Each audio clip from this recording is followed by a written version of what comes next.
Dalam demokrasi, oposisi kerap dijadikan sebagai suara pengingat. Jumat kemarin, Presiden Prabowo Subianto disebut telah melakukan pertemuan dengan sejumlah tokoh yang acap kali memberi kritik pada pemerintah. Lalu apa saja yang dibahas dalam pertemuan yang berlangsung tertutup itu? Dan siapa saja yang hadir dalam pertemuan di kediaman Presiden Prabowo di Kertanegara, Jakarta Selatan? Kita bahas bersama salah satu tokoh yang hadir saat itu, mantan Ketua KPK Abraham Samad, Kepala Staf Presiden M. Kodari dan Jayadi Hanan, Direktur Eksekutif LSI. Selamat petang semuanya. Selamat petang, Cindy. Selamat petang. Assalamualaikum, Mbak Cindy. Waalaikumsalam warahmatullahi wabarakatuh. Bang Abraham, kemarin itu ketika Anda hadir, undangannya atau agendanya sebenarnya dalam judulnya apa? Pertama, secara pribadi saya dikontak sama Pak Menteri Pertahanan, Pak Safri Samsudin. Katanya diundang oleh Presiden untuk hadir di Hambalang, itu pertama ya, untuk berdiskusi lebih jauh ya mengenai program-program pemerintah. Siapa saja yang hadir, Bang? Kemudian saya tanya Pak Safri, saya diundang dalam kapasitas apa? Pak Safri bilang, selaku mantan Ketua KPK yang kritis, kira-kira seperti itu. Oke, yang hadir di pertemuan siapa lagi selain Bang Abraham? Tadi seperti yang sudah disampaikan, kalau nggak salah ingat ya, Profesor Dr. Siti Suhro, terus Menlu Pak Sugiono, Mensesnek Pak Safri Samsudin, Maijen Purnawirawan Saki Makarim. Kalau untuk tokoh-tokohnya selain Bu Siti Zuhro, Pak Susno Duaji, Bang Abraham, ada lagi juga kah, Bang? Pak Said Didu. Oke. Dan itu pertemuan selama berapa jam? Jadi pertemuan itu diagendakan 4:30 ya. Tadinya diagendakan di Hambalang, tapi pas selesai sholat Jumat dipindahkan ke Kertanegara, kira-kira seperti itu. Dan pertemuannya cukup lama, sampai jam 9 malam. Karena pembahasannya cukup jam 9 malam, dari 4:30 sampai jam 9 malam. Dan diskusinya cukup serius ya, sehingga semua yang hadir itu lupa makan malam.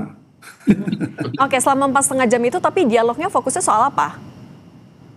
Pertama, Pak Prabowo mempresentasikan program-program kerakyatan yang sudah dilaksanakan selama ini ya. Kemudian termasuk salah satunya program penyelamatan sumber daya alam.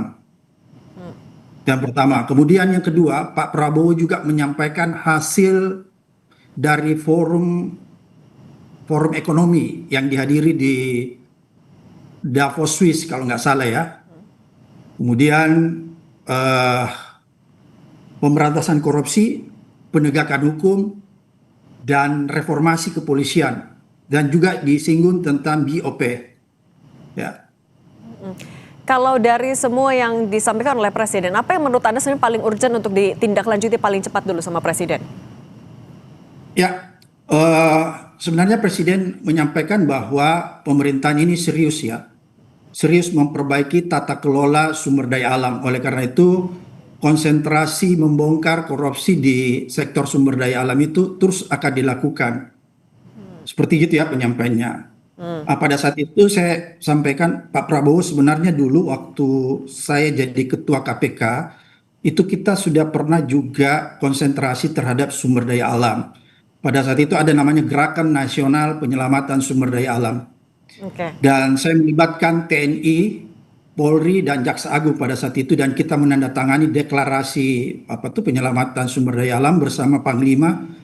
Pada saat itu Pak Muldoko, Kapolrinya Pak Timur Pradopo, Jaksa Agungnya almarhum Basir Farib, dan saya sendiri Ketua KPK. Dan kita keliling ke wilayah-wilayah yang sumber daya alamnya kuat. Memang pada saat itu dari hasil deklarasi itu ya, dari hasil diskusi dengan para petinggi baik TNI maupun Polri, akhirnya kita menyepakati pada saat itu mungkin penting dibuat semacam satgas seperti yang sekarang dibuat Pak Prabowo.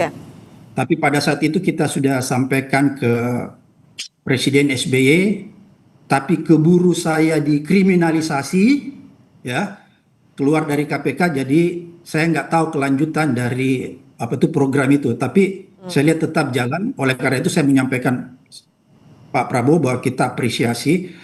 Cuma saya sampaikan bahwa pemberantasan korupsi itu harus serius. Oke.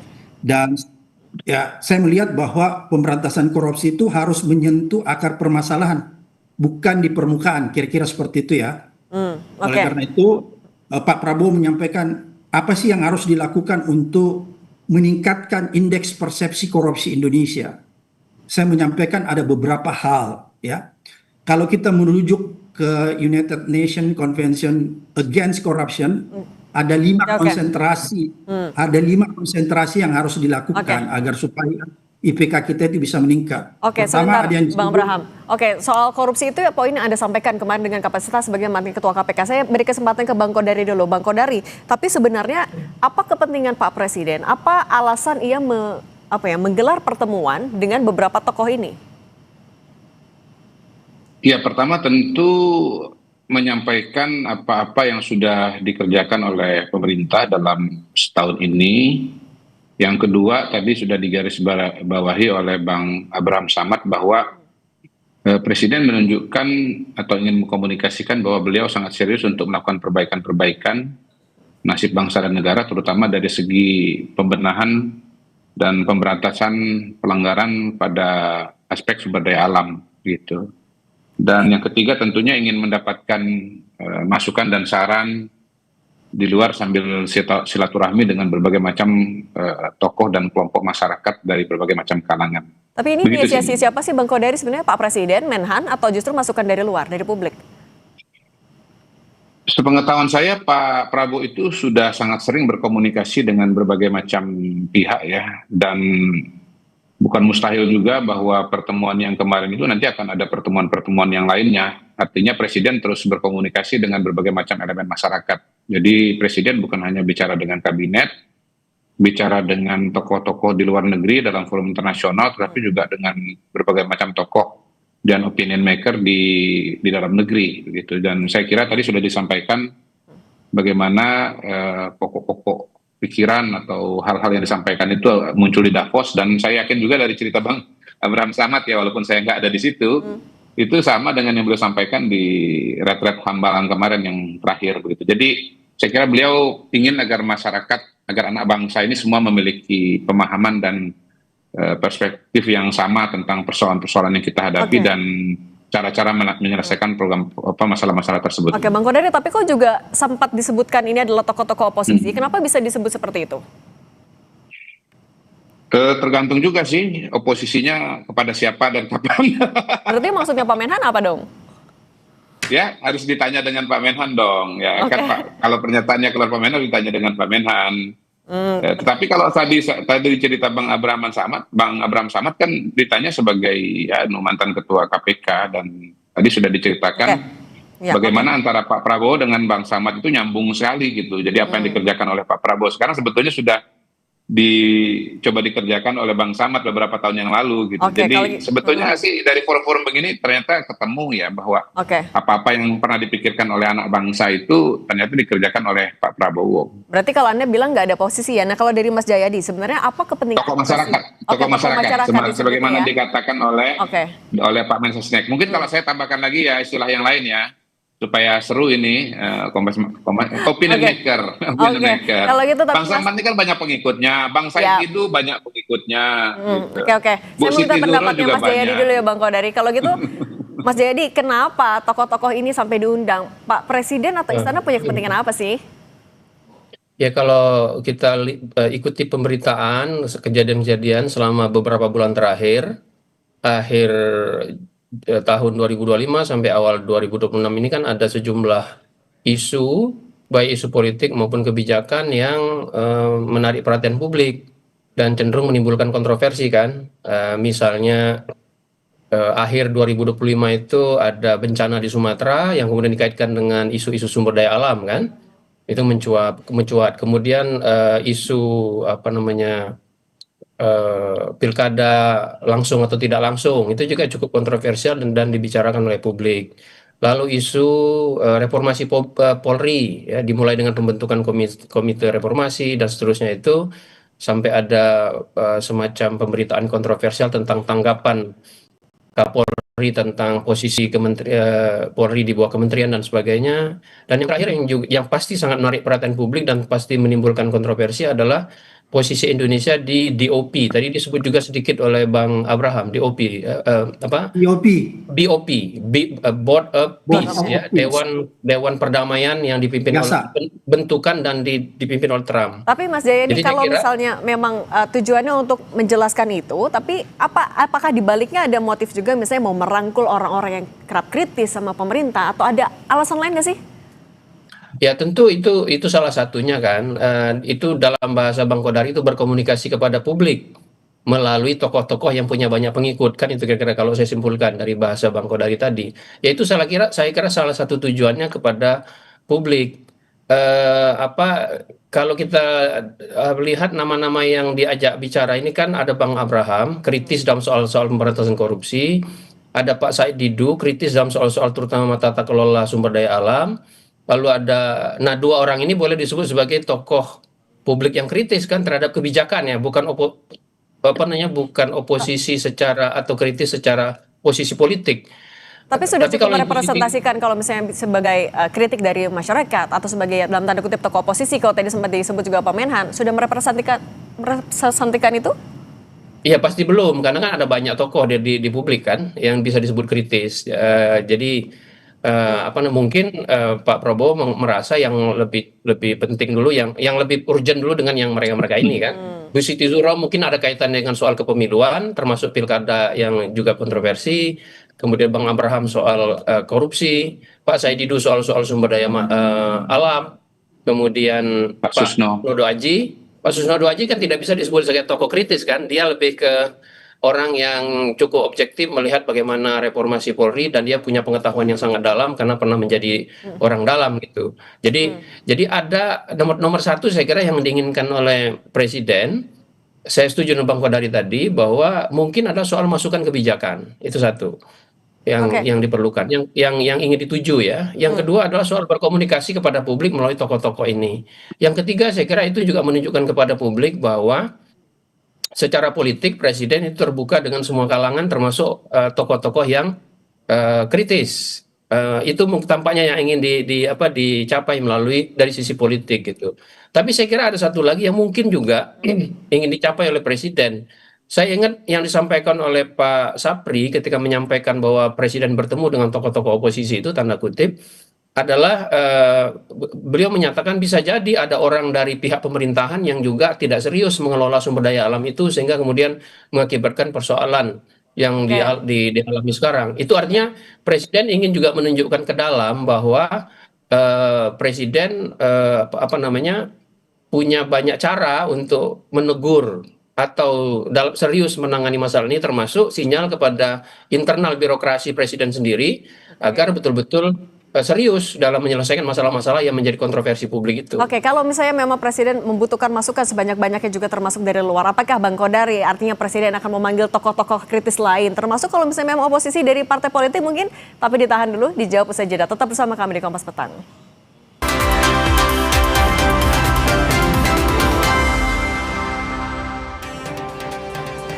Kita lanjutkan dialog pertemuan Presiden Prabowo Subianto dengan sejumlah tokoh. Bang Abraham, kalau kemarin ketika pertemuan sebenarnya tapi seberapa bebas ruang dialog yang dibuka? Apakah tanya jawab itu bisa disampaikan secara luas, kemudian kritik juga Anda bisa menyampaikan dengan bebas? Oh iya bisa, dan saya lihat Pak Prabowo, Presiden Prabowo sangat happy dan dia langsung menyampaikan kepada kita bahwa dia tidak anti kritik. Jadi silahkan kritik di forum itu, makanya kenapa sampai lama? Karena kan masing-masing peserta itu menggunakan waktunya cukup lama, termasuk saya ya. Karena saya menyarankan bahwa kalau kita ingin meningkatkan indeks persepsi korupsi kita, maka ada 5 hal yang harus diperhatikan sesuai dengan amanah dari UNCIC, United Nations Convention Against Corruption. Pertama yaitu foreign bribery, yaitu penyuapan pejabat negeri asing. Kemudian yang kedua, trading influence, ya, perdagangan pengaruh. Kemudian yang ketiga, illicit enrichment, yaitu peningkatan harta kekayaan penyelenggara negara dan aparat penegak hukum. Ini berkaitan dengan undang-undang perampasan aset yang akan dibuat kemudian. Dan yang keempat paling penting ada yang disebut commercial bribery, yaitu korupsi dan suap di sektor swasta. Dan yang terakhir saya bilang yang paling penting yaitu judicial corruption. Oke. Karena kita boleh menangkap semua menteri, boleh menangkap semua gubernur, boleh menangkap semua bupati. Tapi kalau kita tidak menyentuh yang namanya judicial corruption, yaitu korupsi di aparat penegak hukum, polisi, jaksa, dan pengadilan, maka jangan pernah berharap IPK kita itu menjadi baik. Bayangkan IPK kita sekarang itu buruk 37 ya. Karena dia cuma satu level dengan apa ini? 37 dari 100 ya Bang Abraham. Dan Ya. oke, tapi sebentar Bang Abraham, tapi juga Bang Kodari, kalau misalnya tadi sebenarnya kalau kata Bang Abraham, ruang dialog itu dibuka kok, kritik itu dibuka. Kalau setelah ini, siapa lagi yang mau diundang sama presiden? Mungkin oposisi dari partai politik juga akan diundang?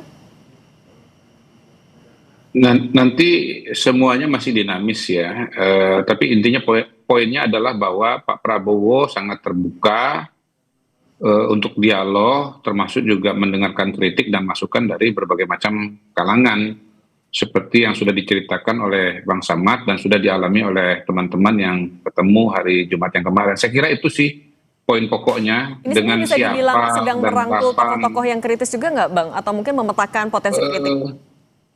Saya melihatnya lebih kepada ini ya, kepada bagaimana mencari jalan terbaik untuk menyelesaikan permasalahan-permasalahan yang ada. Pak Prabowo kan dalam setahun ini selain menjalankan visi misi beliau, apa-apa yang sudah diidentifikasi dan dibayangkan, itu juga kemudian selalu mencari upaya untuk melakukan perbaikan terhadap berbagai macam program yang ada. Beliau kan sudah mengatakan bahwa kalau ada masalah kita hadapi, dan pasti semua program itu pasti ada tantangannya. Satgas penertiban kawasan hutan kan sudah sangat luar biasa. Bayangkan sampai 4 juta udah disita. Dan kita sendiri juga kan terkaget-kaget itu. Bagaimana ternyata ada 4 juta hektar yang selama ini sudah berproduksi berada di luar peraturan yang ada. Itu kan kita sangat terkejut melihat hal itu. Tetapi tentunya Presiden masih mencari selah-selah dan mencari informasi yang lain agar penegakan hukum ini berjalan dengan lebih baik di satu sisi, dan di sisi yang lain pendapatan bagi bangsa dan negara untuk program-program masyarakat juga semakin meningkat. Betul. Nah, tapi kalau misalnya ya, contoh begini kan, Pak Susno Duaji, saya mendengar tuh Pak Susno Duaji. Pak Susno itu kan bukan hanya polisi, beliau pernah menjadi wakil ketua badan transaksi PPATK. Beliau itu tahu dan punya pengalaman tuh mengenai berarti itu juga yang ditanyakan di tokoh-tokoh yang diundang. Ya, itu yang ditanyakan. Nah tapi sebentar Bang Kodari, tapi kalau misalnya memang tujuannya adalah untuk menerima masukan sebanyak-banyaknya, Mas Jayadi, siapa lagi sebenarnya yang harusnya juga diundang? Tokoh kritis siapa yang seharusnya juga didengar oleh Presiden? Ya, saya kira banyak tinggal beredar itu di media massa tokoh-tokoh yang kritis kepada pemerintah ya, di berbagai isu politik, isu pemilu, isu sumber daya alam juga, isu-isu ekonomi dan seterusnya. Jadi kita semua bisa mengidentifikasinya, ada banyak. Jadi saya kalau memang Presiden betul-betul seperti yang kata Bang Kodari serius dan terbuka, ya sangat baik untuk melakukan itu. Misalnya siapa Mas Jayadi? Saya agak susah nyebut nama karena banyak. Mantan lawan politiknya misalnya juga saya aja yang menyebut Pak Jayadi Hanan misalnya. Saya aja yang menyebut. Pak Jayadi susah ngomong, saya menyebut Pak Jayadi. Kalau misalnya mantan lawan politik misalkan yang juga atau yang sering mengkritik itu juga perlu sampai dipanggil nggak Mas Jayadi? Iya, saya kira siapa aja yang penting ya, karena semuanya penting kan. Apalagi pemerintahan ini secara formal tidak punya oposisi kan. Secara formal ada koalisi pemerintahan, kekuatannya 81% di DPR. Ada 19% itu PDIP, tapi PDIP kan tidak menyatakan sebagai oposisi, PDIP itu adalah penyeimbang. Maka kemudian yang bersuara kritis secara terus-menerus, secara konsisten, itu biasanya adalah publik. Publik itu bisa dua, tokoh-tokoh publik, atau bahasa Bang Kodari opinion maker, antara lain, dan juga publik secara umum gitu. Nah kalau ini dibiarkan saja ya, maka bisa jadi pemerintahan berhadapan secara vertikal dengan publik. Karena itu apa namanya, alasannya, apapun tujuannya, mau merangkul, mau mengkooptasi, mau mendengarkan masukan, ya pemerintah, Pak Presiden harus berusaha untuk menjangkau semua kelompok-kelompok masyarakat yang kritis, karena kelompok-kelompok masyarakat yang kritis itu harus dimaknai tidak berusaha menumbangkan pemerintahan. Mereka bersuara kritis karena melihat ada hal-hal yang berbeda yang harus dilakukan oleh pemerintahan ini. Dan Oke, saya Mas. boleh tambahkan, boleh Oke. saya tambahkan sedikit, Mas Oke, Jaya. silakan. Kalau presiden sendiri yang berbicara, tentunya teman-teman ini kan nggak bisa untuk tidak percaya kan, karena ini tangan pertama beliau Tapi Bang sendiri Kodari, sebagai kenapa? presiden yang menyampaikan. Yang kedua, beliau sendiri juga kan mendengarkan masukan dan saran. Artinya tidak melalui saringan sana sini, begitu ada diskon-diskon dan seterusnya. Jadi ide dan gagasan dari Pak Abraham Samad, dari Pak Said Didu, dari Pak Susno itu langsung kepada beliau, dan menurut saya itu luar biasa sebagai sebuah proses penajaman dan membuat apa yang sudah dikerjakan menjadi lebih baik lagi, dan saya kira teman-teman kemudian juga menjadi paham, oh ya itu yang dikerjakan presiden. Itu penting sekali kan untuk menyamakan persepsi ya, jangan sampai dipikir A padahal sebetulnya B begitu. Jadi sebetulnya antara Pak Samad dengan Pak Said Didu dengan Pak Prabowo sebetulnya udah punya pikiran yang sama dan mengerjakan hal yang sama. Tapi Bang Kodari, kalau kita melihat dari waktu diselenggarakannya, sebenarnya ada faktor pemantiknya nggak? Apakah karena ada berbagai isu yang sedang bergulir, jadi keresahan Pak Presiden juga, sehingga butuh mendengarkan masukan dari luar, atau seperti apa sih? Kalau pengalaman saya sebagai pengamat politik dan sebagai KSP, isu itu ada terus. Nggak pernah hilang. Berarti apa dong Apalagi alasannya kita kemarin? bicara Apa? bangsa dan negara. Iya memang, kalaupun iya ya, kalaupun ada ini harus dicari. Beliau ini sudah setahun, ya kurang lebih setahun di pemerintahan, sudah cukup banyak hal yang dikerjakan, sudah ada hasilnya. Itu sebabnya beliau tahun lalu itu nggak ke Davos, karena saya baru terpilih, saya mau ceritain apa, nggak ada yang mau diceritakan, nggak ada yang mau didiskusikan, nggak ada yang mau dibahas, nggak ada yang mau dipertajam. Tapi tahun ini ke Davos, kenapa? Karena sudah ada yang dikerjakan, sudah ada yang bisa dilaporkan, dan sudah bisa dilihat kemajuan-kemajuan, termasuk juga koreksi-koreksi yang perlu dilakukan. Saya kira itu, kalaupun misalnya mau dicari konteksnya kenapa Oke. sekarang ketemu dengan teman-teman ini Mbak ya. Cindy, Iya, iya Bang Abraham. Mbak Cindy, Ya. ada yang penting dalam pertemuan itu ketika Pak Susno membicarakan tentang reformasi kepolisian ya.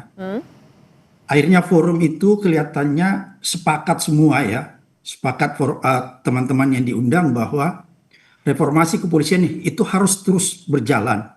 Dan reformasi kepolisian itu baru nyata ketika ada pergantian pucuk pimpinan Kapolri.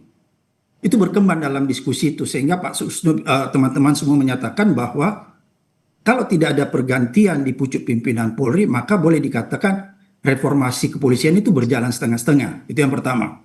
Kemudian yang kedua, Pak Prabowo juga di dalam diskusi itu menyampaikan bahwa tidak ada yang mustahil kalau suatu ketika pemerintah mengambil kesimpulan bahwa Polri itu di bawah sebuah kementerian. Itu yang disampaikan eksplisit oleh Pak Prabowo bahwa tidak ada yang mustahil, dia bilang, kalau suatu ketika pemerintah menganggap bahwa ternyata kepolisian itu lebih tepat di bawah sebuah kementerian, maka itu akan dilakukan. Itu Oke. yang penting.